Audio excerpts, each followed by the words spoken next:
Hi, I'm Ian. Welcome back to my channel. And in this series of videos we are exploring vintage games of all sorts, but mainly role-playing games, and going through the various editions and the histories behind them, hopefully to try and dispel some of the confusion now that a lot of these old editions of games have now come back into to being in print through the likes of Drive-Thru RPG, in PDF and print on demand. And also, where some games have been reprinted by their current owners in nostalgia editions.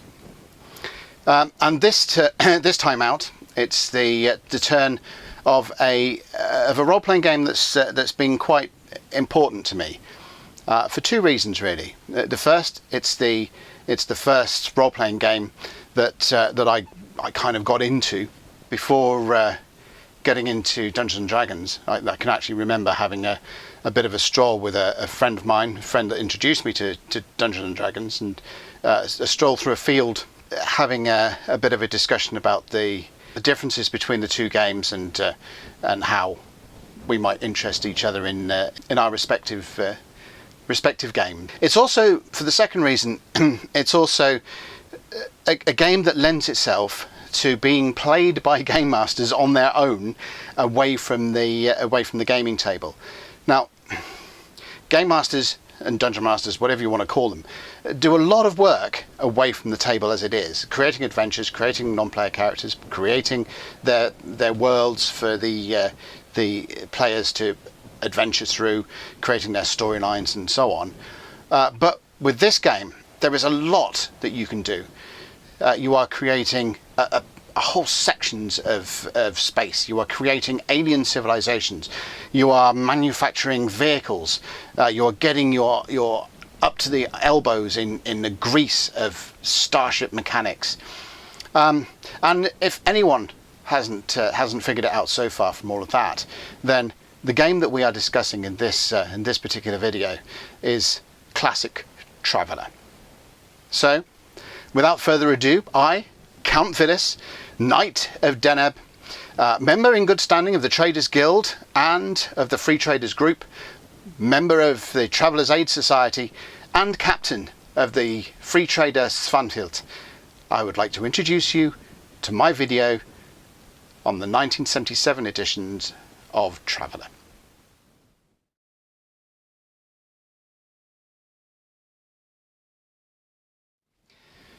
The Game Designers Workshop, or GDW, was founded in 1973 by Frank Chadwick, Lauren Wiseman, Rich Banner and Mark Miller. They started initially in producing board and war games, usually historical, but as they went on, their interests, particularly Mark Miller's interest in science fiction, came out with the release of a game called Triplanetary. Now, Triplanetary is important from our narrative here, as it depicted an area of space on a hex map and plotted movement using vectors. That's a mechanic that then later cropped up in Traveller itself. Now, GDW entered the role-playing game market in 1975 with a game based on the French Musketeers type era called En Garde. En Garde was interesting in the fact that it placed quite a heavy emphasis on the character's background, and it used that background to actually influence the way that the character would be played into it, the sort of things that they could get up to and be successful at. Now this core idea of character background being an important foundation to character is one of the things that went through to influence the GDW's next role-playing release, which was the game that we now know as Classic Traveller. Now, Traveller was first released in 1977, and it followed the format of what are affectionately known these days as the Little Black Books, or LBBs. The game followed a 3-book format, one on characters, one on starships and starship operations, and then one on creating worlds and putting adventures together. Now, Mark Miller, who wrote the game, he is on record as having said that what he was actually doing was looking at how Dungeons and Dragons was being put together while he was writing the game. So in essence, the pattern of the original edition of Dungeons and Dragons, the 74 edition of Dungeons and Dragons, influenced the way that Traveller itself, the original 3 books of Traveller, were put together. So if you look at the classic 1974 edition of Dungeons and Dragons, the first book, which was Men and Magic, and the first book of Traveller, we have Characters and Combat. The second book, which was Monsters and Treasure, and in Traveller we have Starships, and the third book was The Underworld and Wilderness Adventures, and in Traveller it was Worlds and Adventures. So you could definitely see where Mark Miller was patterning at least the general form of Traveller on the prior Dungeons and Dragons edition from TSR. So the initial idea of this of the game in those days was, or at least at the start of it, was that the characters were ex-military of some stripe that had mustered out and now found themselves trying to make their further lives away from, post their military service. And this was kind of the core of the game. I mean, like On Guard, it was put into a set and released, and that was it. That was the game. And that's, I think, that's pretty much how it would have stayed. However, like Dungeons and Dragons before it, TSR had no idea that Dungeons and Dragons would sell as well as it did. In the same way that GDW had no idea that Traveller would take off in the same way it did. And like Dungeons and Dragons before it, where the fans of the game that were buying it and they were demanding more materials, more support materials from TSR, and so that led into additional volumes like Greyhawk, Blackmoor and so on. So it was with GDW and Traveller. And so over the course of the next few years, they expanded the game out. So the first of these expansions, GDW decided that they were going to go down the books that were specifically set to expand the rules of the game, and supplements that were just to provide game tools and resources for players and referees. So the first of these came in 1978 with Book 4, Mercenary, which expanded out ground forces, soldiers and so on. The character generation for those expanded the background options, and the added a bit more complexity into the way that characters were generated. And also Supplement 1, which was a compilation of pre-generated characters called 1001 characters, and the statistics for those for game masters to easily just slot into a game. So with each book came more complexity to other sections of the rules as well as the character generation books. So for example, with Book 5, High Guard, this extended out the idea.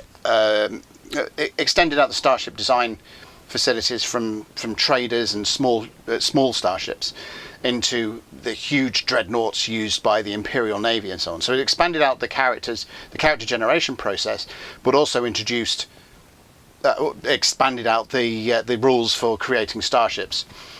In Book 6, which extended out the scout career, but also the rules for generating planets and adding more detail into star systems, and a more detailed process of scout characters going in and analysing an unknown star system for resources and signs of life and so on. So High Guard came out in 1980. Scouts came out in 1983, and this was followed on by Merchant Prince that came out in 85, and then Robots, which came out in 1986. Now the supplement line went down a similar route, introducing more and more tools of the trade, but also it started introducing a backdrop to Traveller. When it was first released, there were sort of hints of an example system, an example setting for the game, but no real specific setting had been set. And in fact, some of the examples that the game provided of character generation and so on were aligned towards popular science fiction movies around the time. Traveller was published in 1977, so you can probably guess where some of the examples were being drawn from. So in 1979, that sort of changed with the third supplement. So supplement 3 detailed an area of space, a sector of space, called the Spinward Marches. And that gave the cut-down statistics for all of the star systems, all the known star systems within that area of space, the political boundaries between the major political entities of there, the Third Imperium, which was a section of it, the section of really the fringe of the Third Imperium, the fringe of the Zidani consulate, and a small semi-independent polity known as the Sword World. So the Spinward Marches was really the first example of what would grow to be the core around which Traveller revolved. So it started off as a generic science fiction role-playing game, much in the same way as Dungeons and Dragons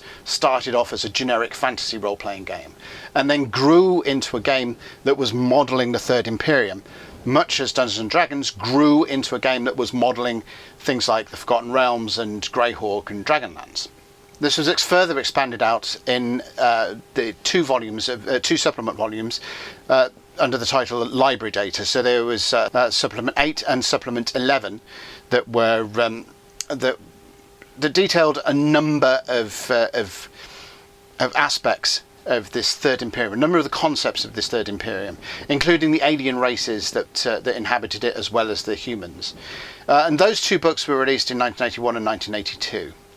So by 1982, we had an example of a chunk of the or of the fringe of the Third Imperium in the form of Supplement 3, the Spinward Marches, and we also had a great deal of detail in the library data about the emperors and the political system of the Third Imperium and its history and its alien species that lived in or near it.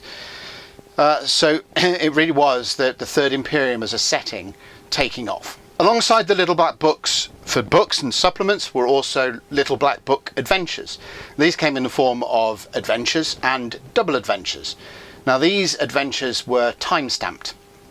The time-stamping gave them a place within the meta history of the emerging Third Imperium campaign setting, or the game setting, so on. So they were scattered all over the place. Initially focused in the Spinward Marches, but then as further supplements introduced further areas of the Imperium, the adventures kind of shifted into there as well. Some of them were sort of generic, but the idea was they had a timed narrative. They didn't so much build on each other. I think there's very few of them that actually are sequels of one another, but they were certainly set in given time periods and dates. One of the first things that you got in one of the adventures was a date stamp.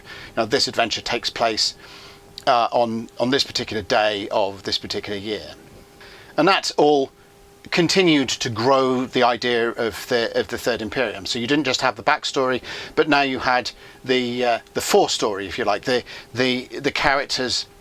You had built the history of it, and now the characters through the adventures, if you're playing through the adventures, would participate in the future emerging history of the Third Imperium as well.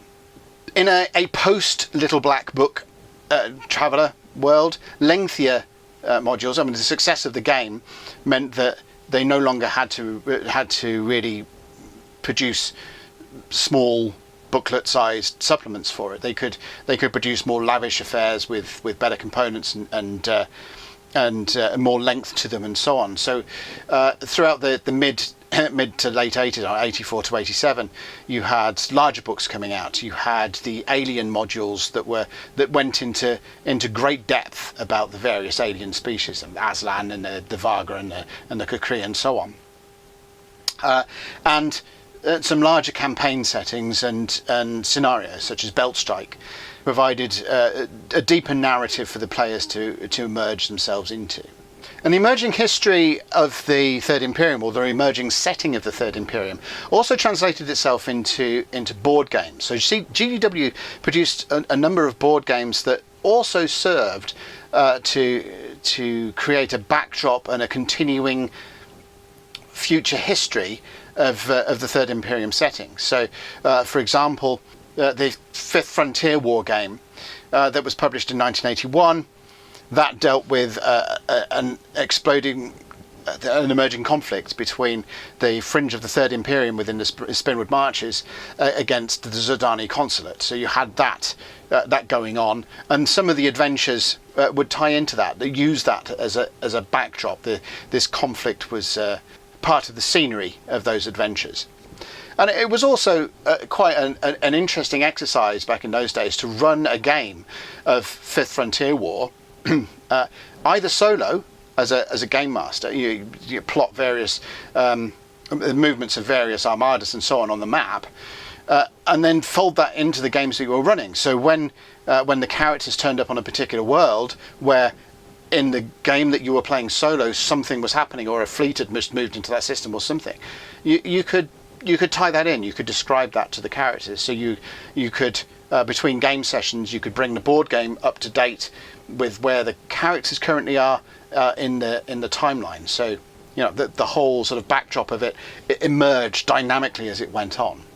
Invasion Earth was also released in 1981. Was another board game that dealt with the Third Imperium invading the territory of the Solomani Confederation, which centered around Earth, and ultimately in the meta-narrative of the Third Imperium meant that Terra came under the control of the Third Imperium, and that opened up another fringe to the Third Imperium as a setting that was interesting for adventures to take place into, and certainly some of the adventures moved the characters, or moved the plot lines into this new the Solomani Rim sector that was similar to the Spinwood Marches. Was described in a supplement where with a map of the sector and descriptions of the worlds and important factors therein. So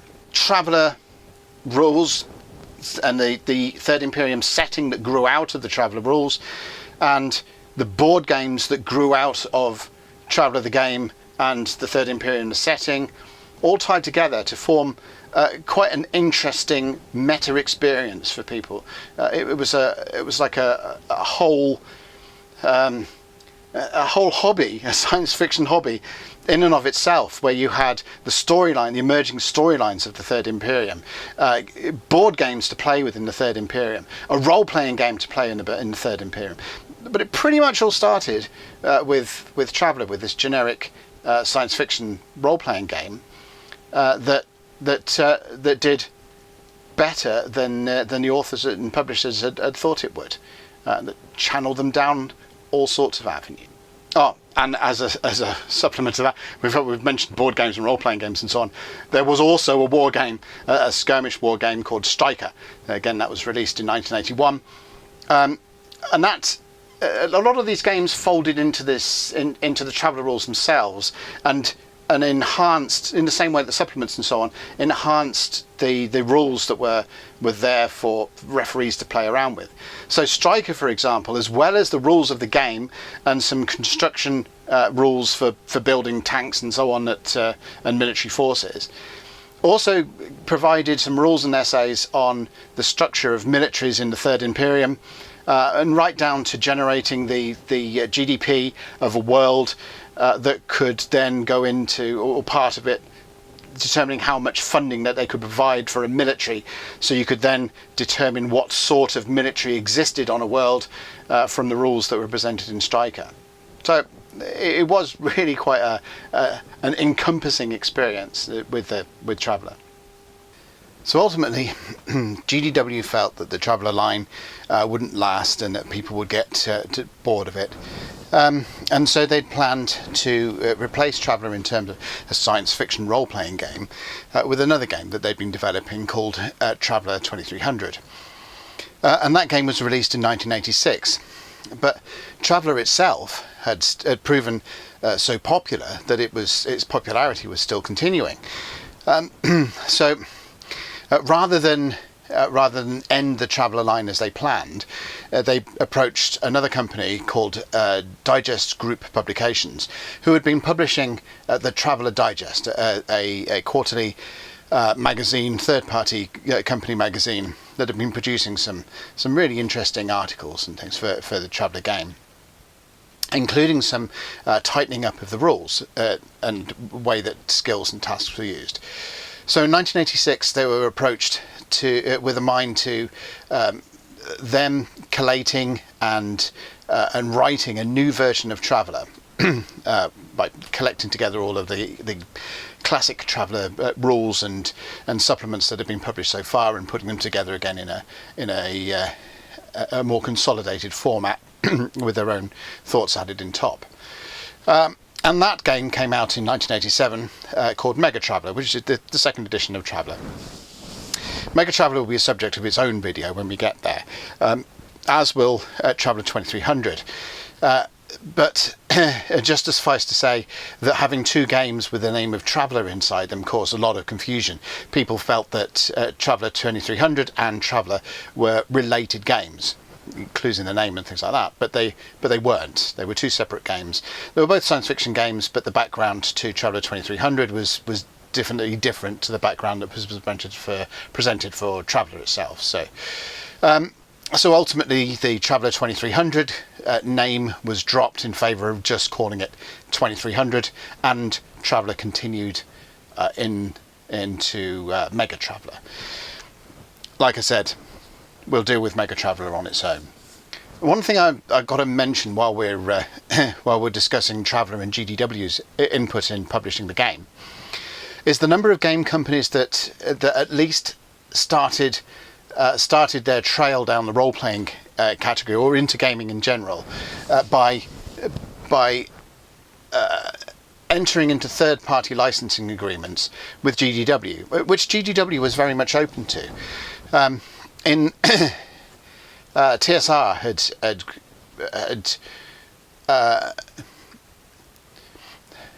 had sort of headed down that line with Judges Guild, but that was by and large driven by Judges Guild. The Judges Guild had identified a gap in the market that TSR hadn't, and so approached TSR with a mind to licensing adventures and so on. They did the same with GDW, but GDW also opened themselves up to all sorts of companies that were, just starting up at the time. Some which became really big players in the gaming market, or and in gaming in general. So Farsa, for example, they started off by publishing supplements and adventures and bits and pieces for Traveller. They'd later go on to creating the Battletech game, and from that the likes of Jordan Weisner and so on sprung into all sorts of different directions, including developing games for Microsoft. So at Microsoft, as part of Microsoft's game department. So there was a lot of doors opened by the approach that GDW had to licensing Traveller and licensing products to Traveller, which other companies, including TSR, weren't necessarily so open about.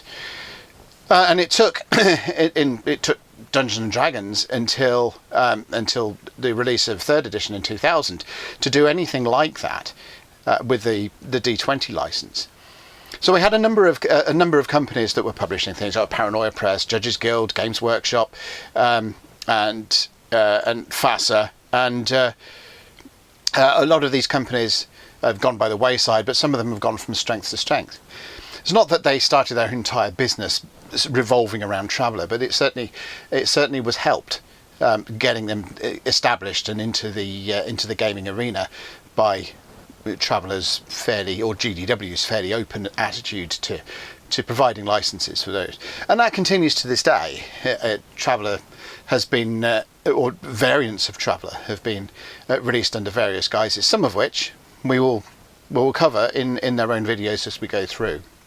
Notable, I think, amongst the third party things, or at least among my favourites, are the Sky Raiders trilogy of adventures, published by FASA and written by the Keith brothers. Now, if you don't know who the Keith brothers are in terms of gaming, then where have you been? They were instrumental in some of the greatest storylines and plot arcs in gaming, and some of the best role-playing supplements, especially through the 80s. If you've heard of the Grey Death Legion, for example, in BattleTech, then you would have hopefully been familiar with J. Andrew Keith. And the Keith brothers wrote some really good, really strong material, not just for FASA, but they also for GDW themselves and a couple of other companies. They were really, really strong on the Traveller front back in those days. The story of classic Traveller now, we're going to have a big leap. So we've got up to 1987. Traveller was consolidated with the second edition in MEGATRAVELLER terms. Again, it will be in its own video that we covered MEGATRAVELLER. But a big leap all the way over to 2000. The interim GDW had fallen foul of many of the things that were affecting role-playing companies during the 90s, and especially the mid-90s. Ended up falling out. GDW ended up going out of business, and a few other companies were put into shape that were picking up Traveller in various guises, until the formation of Far Future Enterprises by Mark Miller. And Far Future Enterprises have done they've done a lot for Traveller itself. They've released their own edition of Traveller. Again, we will cover that separately. But from the perspective of this video and classic Traveller, they produced collected volumes in 2000 of the books, the supplements, the adventures, and so on. And all of the material from the books is in here. You've got where the books were sort of A5. They've got double page spreads for the individual leaves that made them up. So there's the supplements, the adventures, the double adventures, and the rules for games like Fifth Frontier War and Invasion Earth, all formatted in those landscape books. So Classic Traveller is very much still a game that people play. The rules are still available, and it's still a great system to get involved in. And I think it's also telling that a lot of the current editions of the game, there are two still under support and development versions of Traveller, and it's interesting to see that those two versions, one by Far Future Enterprises, one by Mongoose, returned to Classic Traveller to build to use as a foundation for the construction of their particular rule sets. So it's still a major influence on the role-playing industry. It is the science fiction role-playing industry.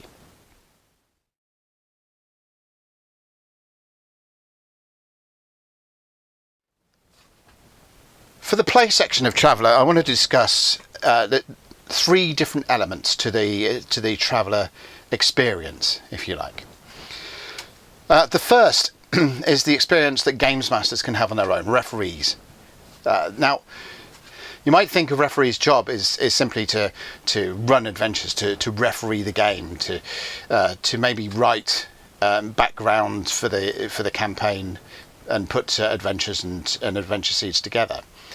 But in Traveller, that also extended out into a sort of engineering role and an applied imagination role.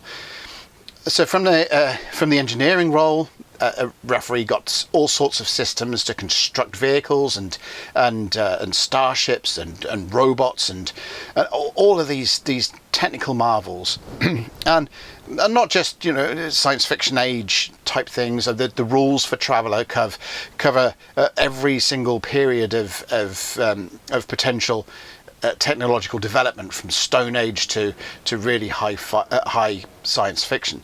The reason being that any world that you can visit may be at any one of those the levels of technology. So the rules cover quite a lot, and that gives a lot of scope for referees to get their hands dirty into building things, different tech levels and different styles. Everything from a cart to a super tech AI car to a massive great warship of the size of a Star Destroyer or something.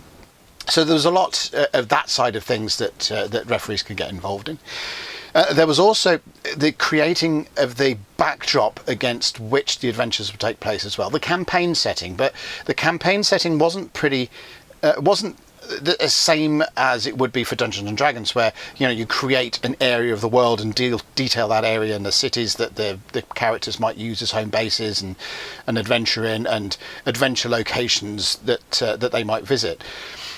Instead, the process of randomly generating the basic statistics for a world is an inspiration to referees. So you could generate all of these simple statistics, simple characteristics based on the tech level of the world, how the physical characteristics of the world, and its socio-political aspects, all very simply determined. And some of those on the surface may not make sense. So because of the random generation idea, you might get figures that look at first glance, if you didn't really want to go any further, look on the surface like these don't make any sense, they don't seem to fit together. How come we've got a government that is quite a controlling, heavy government, but there's only 10 people that live there? How do those work? And how can a high population world be in virtual anarchy? Or all these funny little questions that arise from the rules. And one of the fun things for a games master is not to just discard these things that don't seem to make sense or that don't seem to fit, but rather examine them, try and come up with a story as to why they would work. Why is this in the situation that it's in? And it might be that the statistics you've generated are because there's some temporary event going on in that world that can need resolving. Perhaps the adventurers could get involved, or perhaps it would just form part of the wider background that they're getting involved in. So there's a lot of that that could be done from the games master point of view as a solo effort on his own, almost like a game in himself, where you're rolling things up and you're generating things that way. And if you throw into the mix things like, as we mentioned before, things like Fifth Frontier War and Invasion Earth and some of the games where you could actually build that experience in with the games running alongside the role-playing game, then you've got a whole experience that the games masters can get involved in on their own as part of their own entertainment and their own experience within the game. So there's a lot of that going on. It's very interesting, and not just to see worlds and explain a world in and on itself, but if you've got a whole sort of subsector or a sector to play with, then and then describing how those worlds of the various types that are within the same area or within travel distance of each other, or how they communicate, how they interact. How do you explain all of this? A bit of applied imagination to the numbers that you have randomly generated to fill in all the gaps, to fill all that data in and create something pretty unique. So, and if you've got a couple of hours or so to kill, then just create another subsector and do the same for that. It's quite a rewarding, imaginative process to do that in Traveller.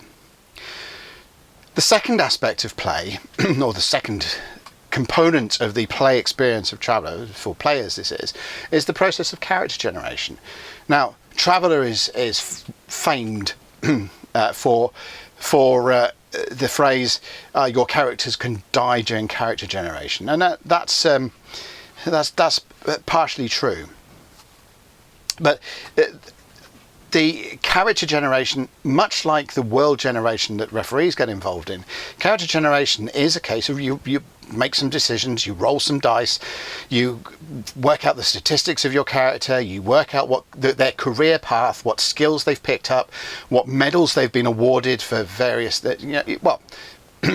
when I say various things there, it's left abstract. You get the type of broad type of missions that they've been involved in, and the skill ranks that they've picked up, and any other special effects that may have occurred during that time. So from going through on a term by term, a year by year basis for their characters' prior experience, and picking up these skill ranks and everything else, the players have a similar to the DM, the referee picking up the characters of the world and trying to explain them. A player ends up with all of these characteristics for their character that they then can go and explain. And that's one of the rewarding things from a player's perspective, even before you start play, even before you get to the table, is examining these characteristics for your character and building a story. Where did these come from? So you might have generated a character that during one of the terms he ended up in a broad sense. He ended up in a combat mission. He ended up being decorated with a medal, that say a meritorious conduct under fire medal. He ended up with a rank in navigation. Now, how do you piece all that together? Well, it could be that he was a navigator on board a ship that was involved in a major conflict.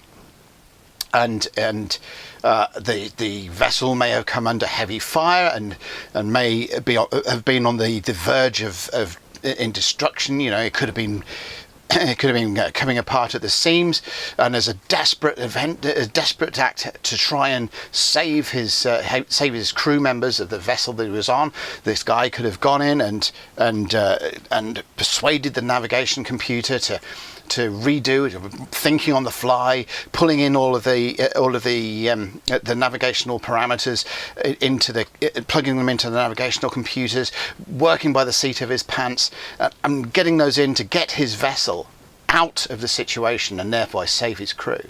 And that explains, he's pushed his navigation skill forward, so that could explain the navigation skill rank that he's picked up. And the fact that he's managed to do this and save his crew members, that could easily explain why he's been decorated for that. So by looking at the numbers and looking at the statistics, looking at the things that have been picked up for each of the characters' terms, a year splitting down into manageable terms and so on, examine where those things have come from and the story that might lie behind them. So by the time you get to the table, you've got a pretty well-rounded character. If you've sort of done your homework and bothered to actually go through and construct your character from the things laid bare. In games, we'll go back to Dungeons and Dragons. If you create a character there, you roll your statistics, pick your class, pick your race, and there you go. That's your character. There's no impetus in that to generate a background to that character. I mean, yes, it makes it more fun if you've got this backstory for your character and you can actually have a personality and role play that personality. But with Traveller, because you're generating the character's background and that's what provides the stats, there is more impetus to do that, more impetus to give life to that character as you go into the game. Now, obviously, the third part of the game is where you all sit down, the players and the referee, and you all sit down together and you actually play through the game. Now, here's where things get from inspiring your imagination to go and work through things and create backgrounds into boundless possibilities. As I said, Traveller in the rules has to cover a vast array of technology levels. It has to be able to understand things or portray things on a world level, on a stellar level, on an interstellar level. So if you go back to your typical fantasy game, Dungeons and Dragons, whatever, or any game, like Cyberpunk, where you're mostly dealing with events happening in a single city. In Dungeons and Dragons, where you're wandering around the wilderness, maybe between cities or so on, there might be a handful of cities and a whole bunch of wilderness and monsters and so on. But you're still dealing with a small part of a world that may be smaller or larger than Earth.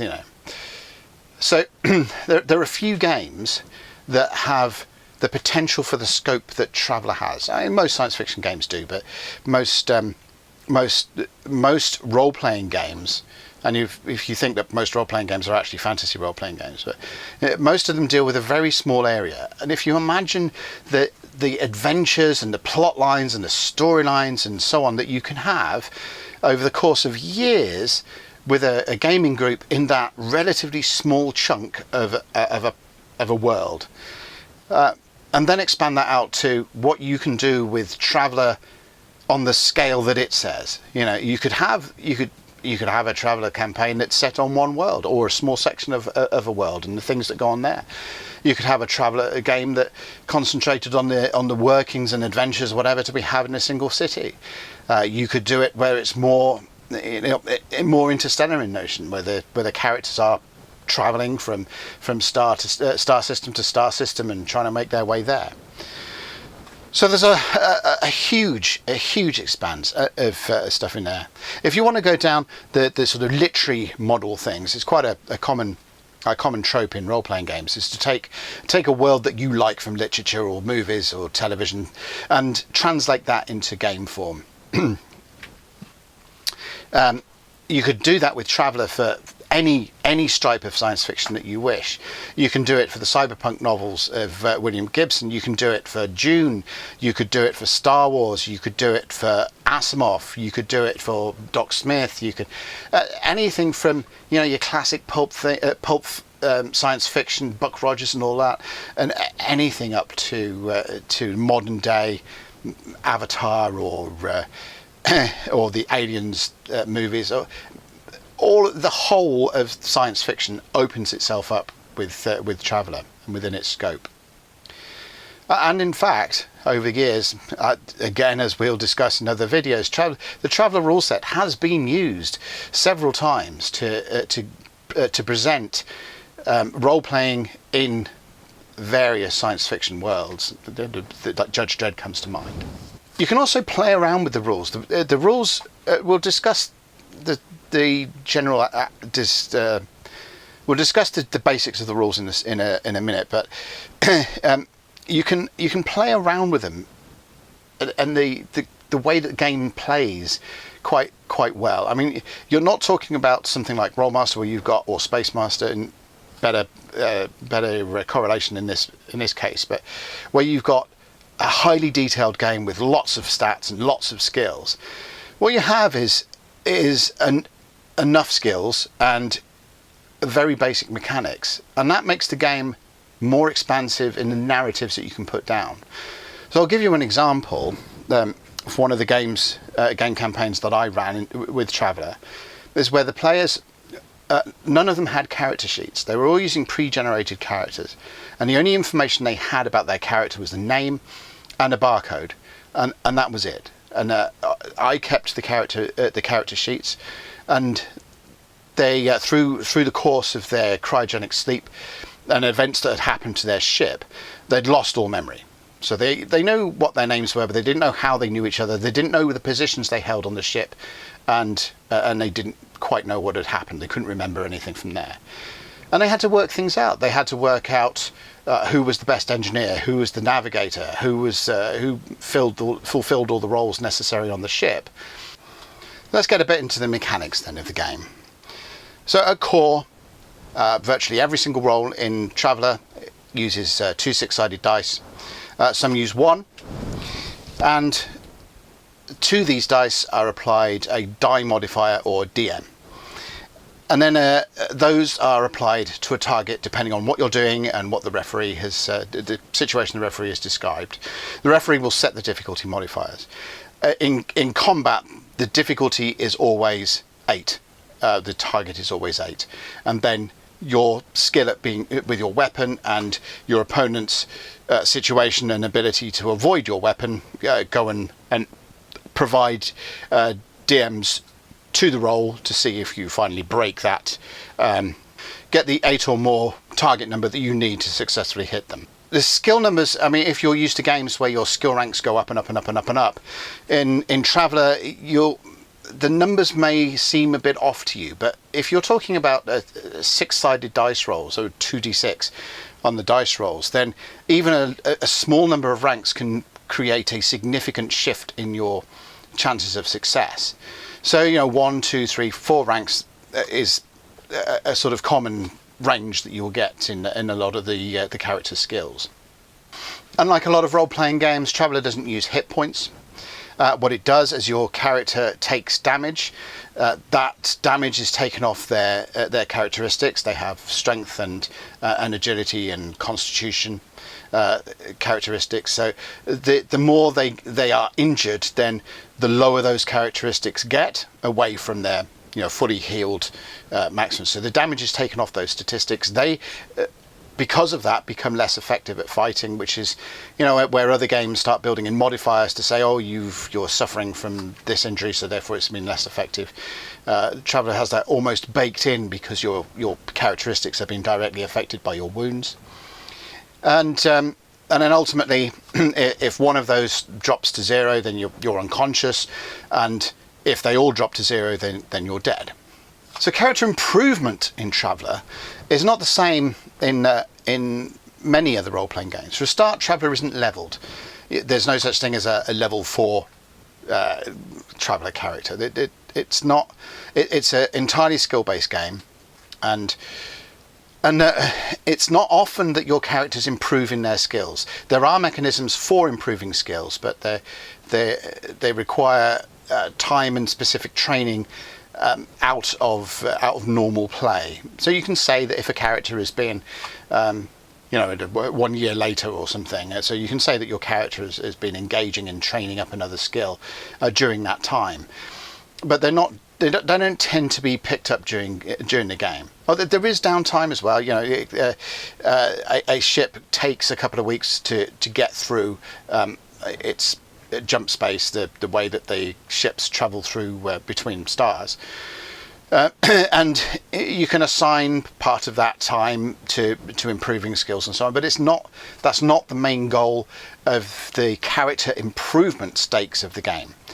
Instead, those character improvement stakes are more material. So it might be about acquiring a better weapon or better equipment, or a better place to live, or acquiring a noble title, or even things like a party that's been, or a group that's had a ship and they've been trying to go through space and perform missions and carry cargo around and gain profits based on those. Their goal and maybe simply just to keep up the mortgage repayments until they finally own their own ship. And so, finally making that final mortgage payment on the vessel it becomes quite a huge thing. And so the way that the characters play, it can cover all sorts of things. So, a goal might be to own a trading company, a merchant company, and build that up into something significant. It might be a mercenary company that is looking for that next big buck ticket in the military. The characters may belong to an imperial bureau or a planetary bureau or something like that, as ex-military, employed as a group of troubleshooters. So their goals may be connected to the political motives of whatever body that they work for. So they're not really achieve the superhuman status that most leveled games can go, I want to be a level 14 mega fighter or whatever. It's more about the material accomplishments within the game and the acquisitions within the game that your characters take on, rather than improvement of skills. Improvement of skills is a thing. It's just not. It's not as focal to the game as some other skill-based systems and certainly the level-based systems. But as we said, a science fiction game of the scope of Traveller has to be able to cover a lot of ground. And in having to cover a lot of ground, they could be tempted to produce book upon book upon book of just, reams and reams of statistics. Or reams and reams of world descriptions and that kind of thing. And that gets a bit nonsensical in a way. And from a sandbox point of view, because Traveller lends itself immensely to a sandbox gaming experience where the players can pretty much decide where they want to go and what they want to do, with the games master left to dangle threads here and there that they may want to pick up on, without actually having to fully detail them. And a book like 1001 Characters, where you've just got statistics that you can pull out without having to go and waste all that time generating statistics in areas that the players will never do, if you just create things generically and pull them out of books and so on. So to quickly and easily write down statistics for worlds, because you've maybe got 50 odd worlds that you're dealing with within the area of your campaign, at least initially, and to be able to note down simply the characteristics of non-player characters that the characters may run into, or generics that you may want to just go, there's a guard and they're running into guards, so I'll use that block. GDW landed on a really nice format to put those in, and these are called profiles.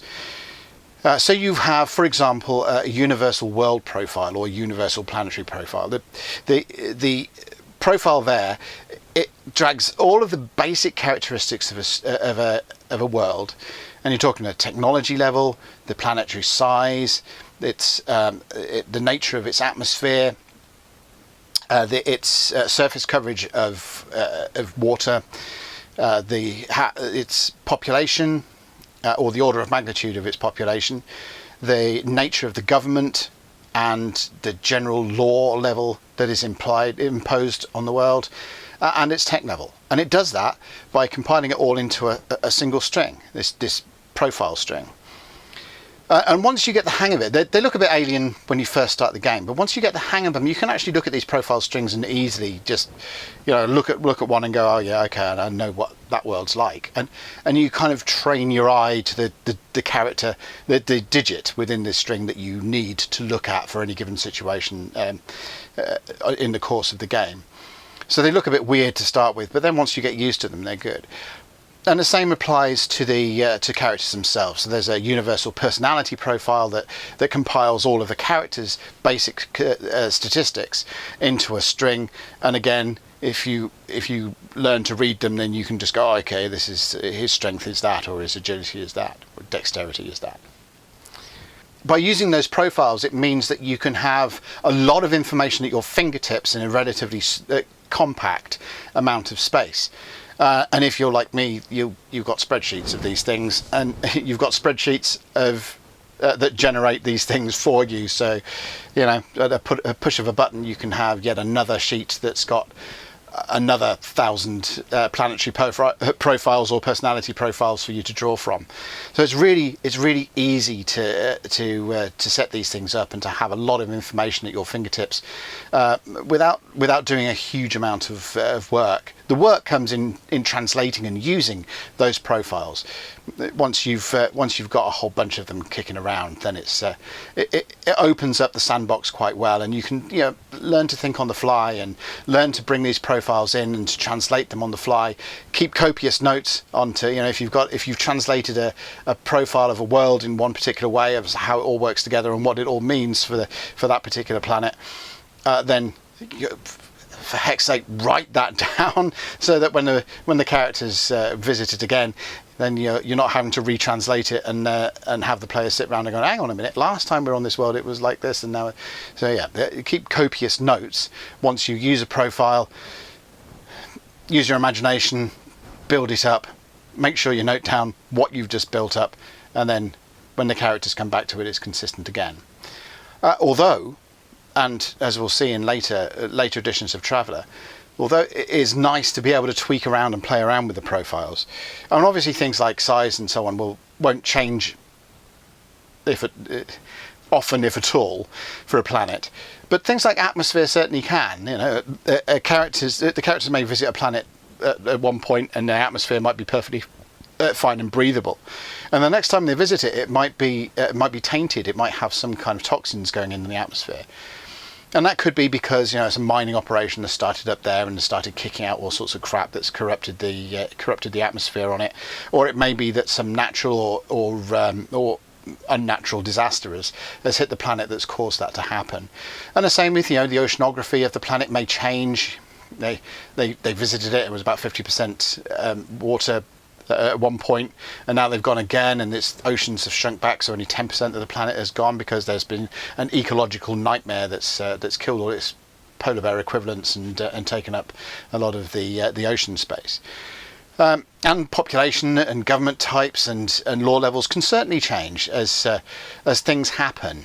And that's one of the reasons why, when you sit down and work out your area of space that you're going to be playing your game in, it's important to sit there and consider the interaction between all of the various planets that are there, because from there you can then build change into the environment. You can say, one planet has been affected in some way by some ecological disaster, so its population has been depleted because those evacuees from that situation have then gone to this other planet, so that planet's population number has gone up, and because that planet's population has gone up, then the government has to adjust to that, so its government type has changed as well. So, and this is all stuff that games masters can do in their own little solo game away from the table, that can then feed back into the tables when the characters meet those planets again or visit those planets again, and things have changed. It makes the world, or the universe in which they're travelling around in, feel more dynamic and alive than we've gone back to this planet, it's in exactly the same state as it was last time. Yeah. Then I think most of the time, when they visit a planet, it should be the same as it was last time. Otherwise, if things are completely shifting, then they may feel a little bit like they're walking on quicksand through the campaign setting. But being able to throw little curves and make logical sense of them. If the players land on a planet and these characteristics that are played, you've got an answer for them when they go and ask one of the locals, why is this happened? And they say, oh yes, because of this. Now that just feels like a richer experience with them. And that applies, just as a sort of game master hint or whatever, that applies to any game that you play. If you are centering the game around the players alone, then things can feel a little bit static, and it can just, the world can feel a bit stagnant and unliving, as if once the players leave a city, then everyone inside the city suddenly freezes until the next time the players come back, and then it all becomes alive again. If you as a game master play things out yourself behind the scenes, what happens if this city does this to that, and what happens if this comes in there, and whatever, then you can build a more dynamic setting for the player characters to go in. And not necessarily sit there and write an entire meta plot, because if you do that, then the players don't feel that they're part of the world. They feel like they're then just playing through your whatever plot that you've written down for them. So if you leave it dynamic enough for the players to actually be able to interact with, and in sometimes actually directly affect, as with in terms of planets changing each other, we're talking about that ecological disaster where the planet has a load of evacuees have gone to another world from that, and it may be that the new world that they've gone to is now overburdened with this population. Its government is being overwhelmed by things and is rioting in the streets. Now maybe the player characters can help out there. That's a situation that has happened that the characters can get directly involved in and help to alleviate, perhaps. So keeping things dynamic and fresh and interesting in any role-playing game is an asset. It's a good thing. But Traveller lends itself to that. There's a lot of these simple characteristics, profiles that Traveller uses, can, with a change of a couple of numbers, change the nature of the description of something. So that's about all I can say, without getting into the absolute nitty-gritties of how to roll a character or how to use skills and things like that, which is not the purpose of these reviews. We have the history and an overview of the way that the games are played, rather than the absolute nitty-gritty of the rules themselves. But I hope that's given you an idea of the scope that Traveller can be driven to.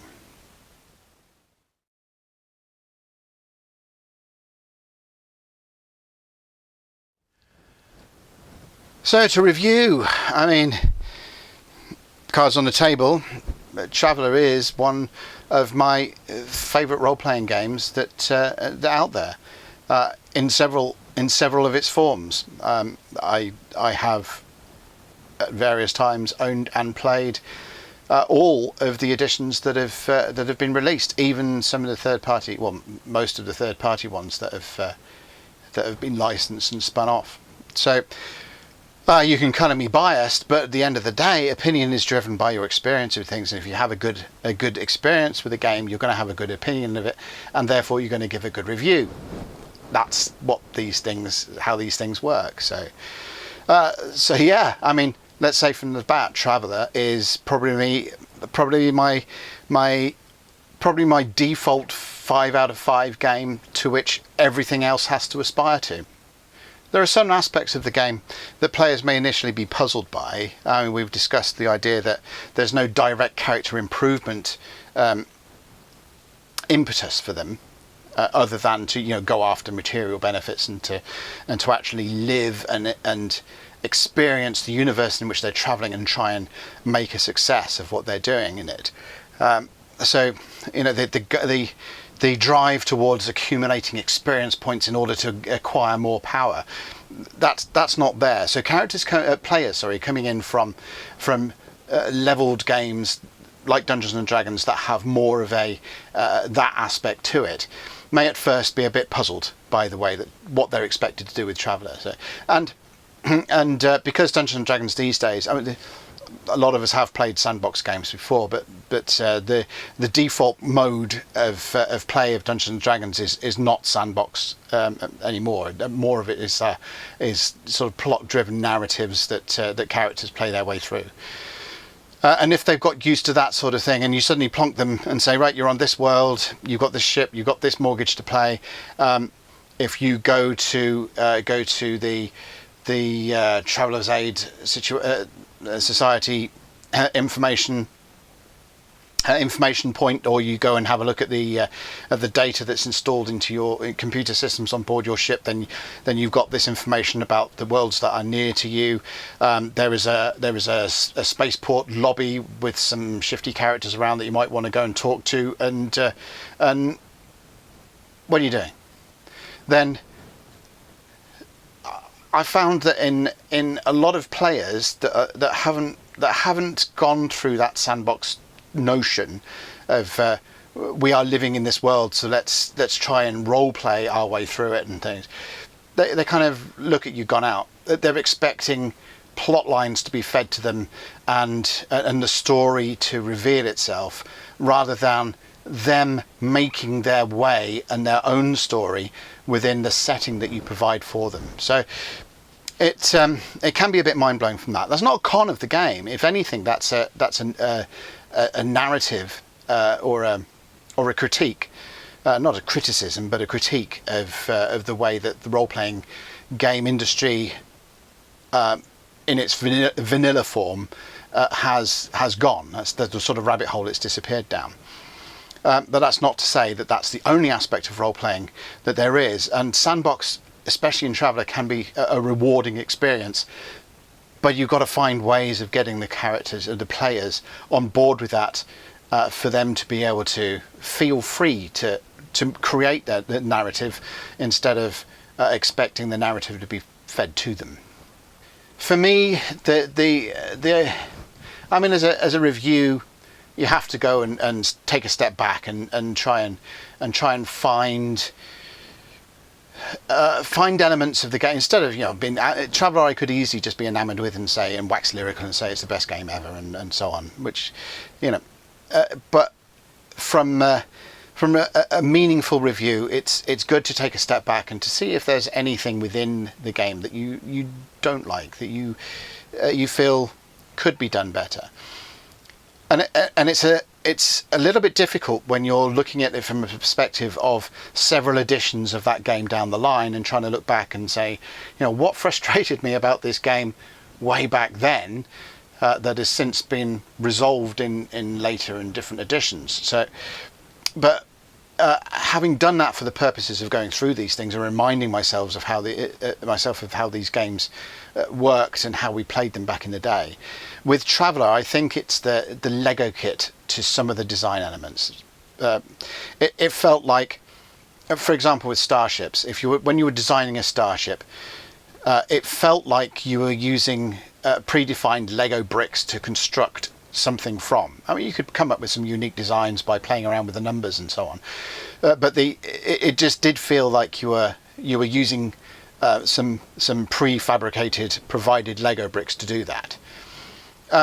Now, with later editions, that was resolved, and if anything, in some of the editions of Traveller, that was made far too expansive.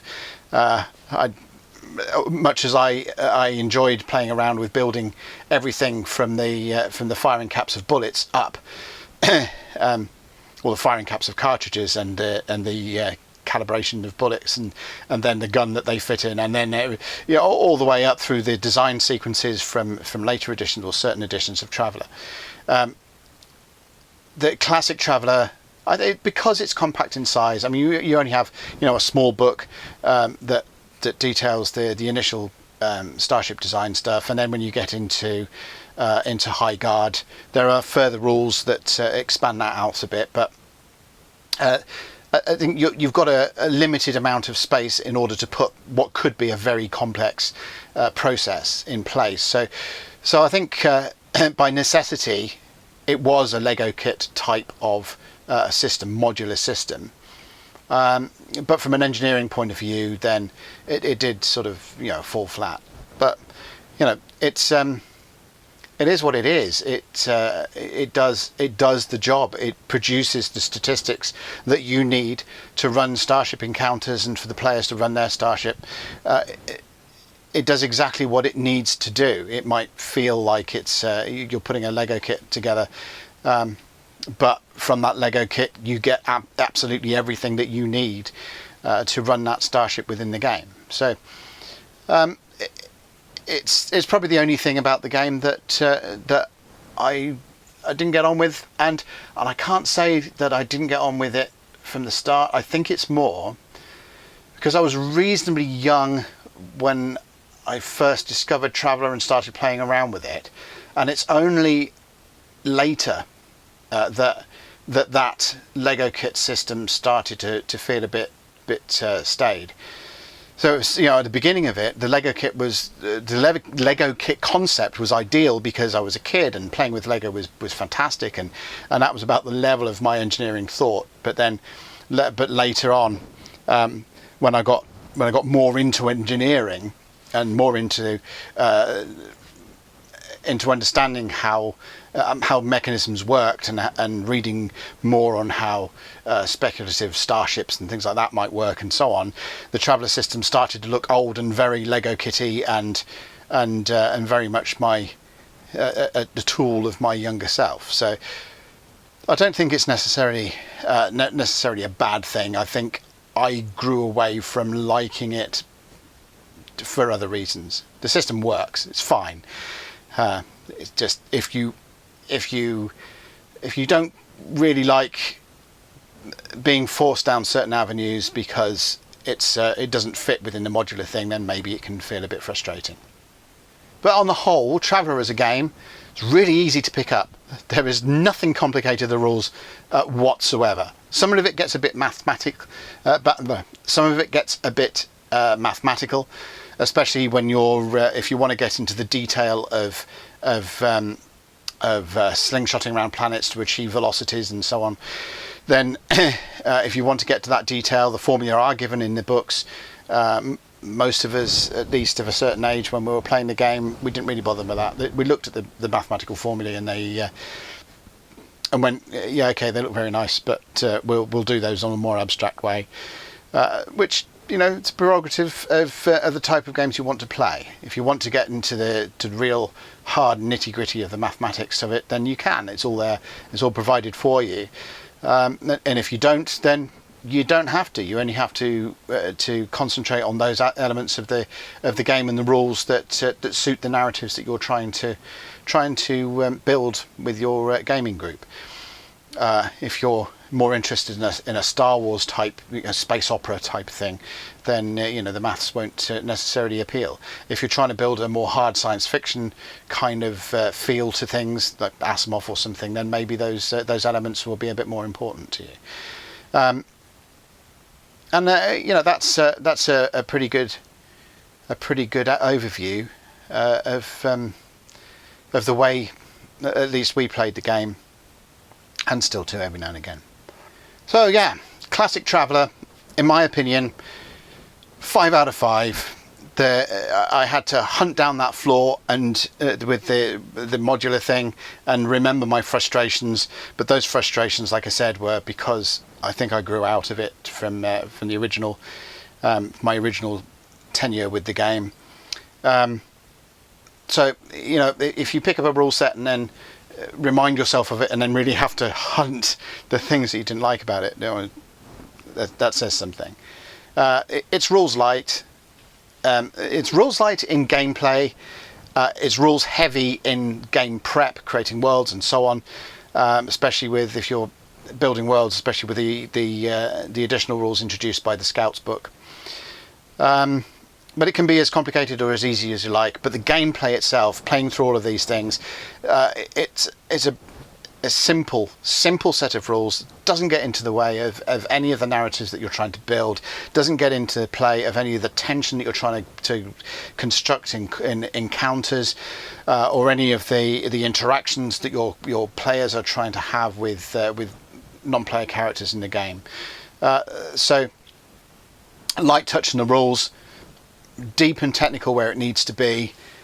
Those 3 aspects to the game that we've discussed, the games masters can have fun with it away from the table. Players, they can have fun with it in the whole process of building a character feels like a game into itself, or a mini game. And the actual sitting around the table and playing the game either as a sandbox or through fixed adventures or towards whichever goals that your players decide in which direction they want to go. Brilliant game. Mark Miller is a genius. 5 out of 5.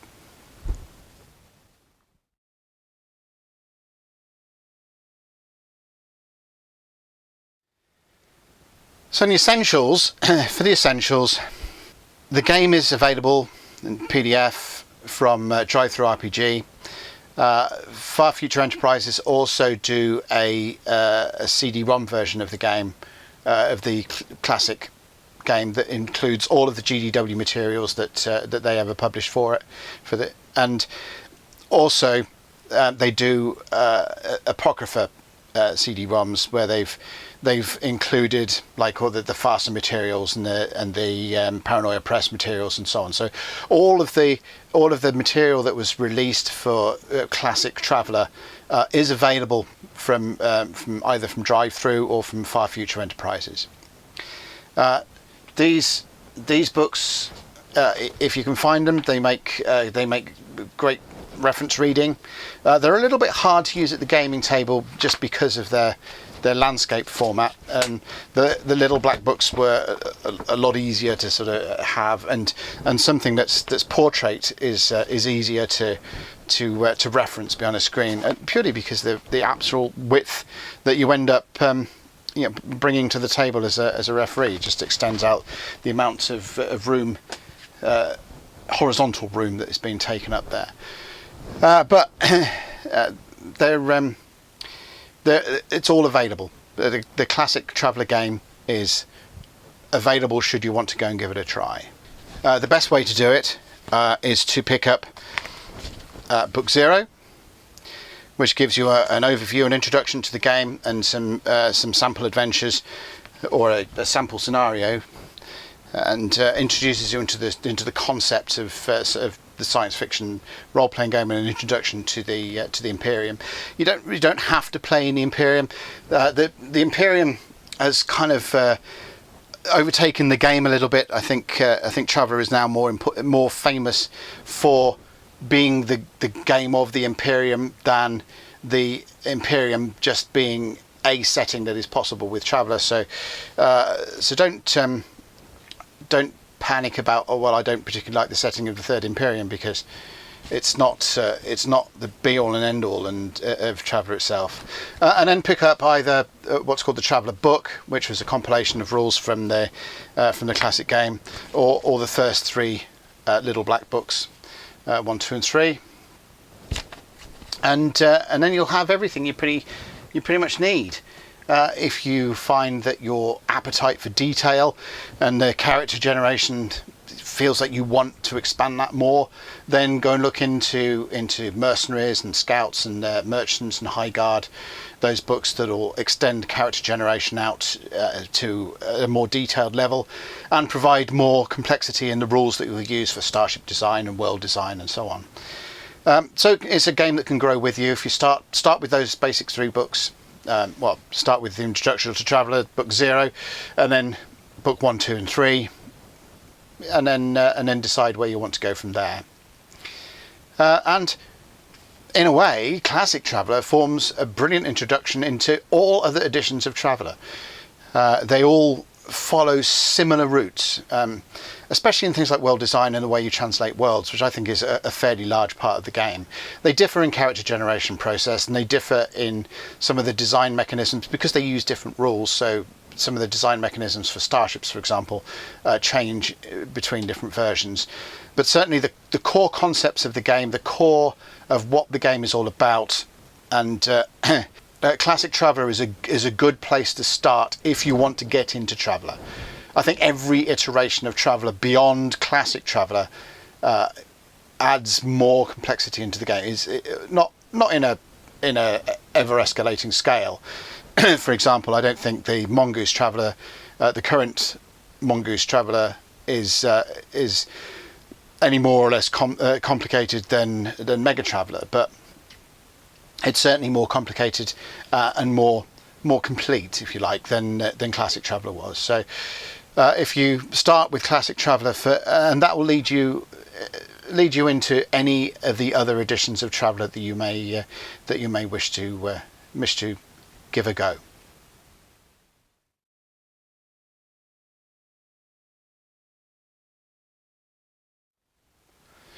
And that's it. Classic Traveller, a game that can be played in so many different ways, that can model a number of different styles and desires of group, and you just take it in the direction you wish to.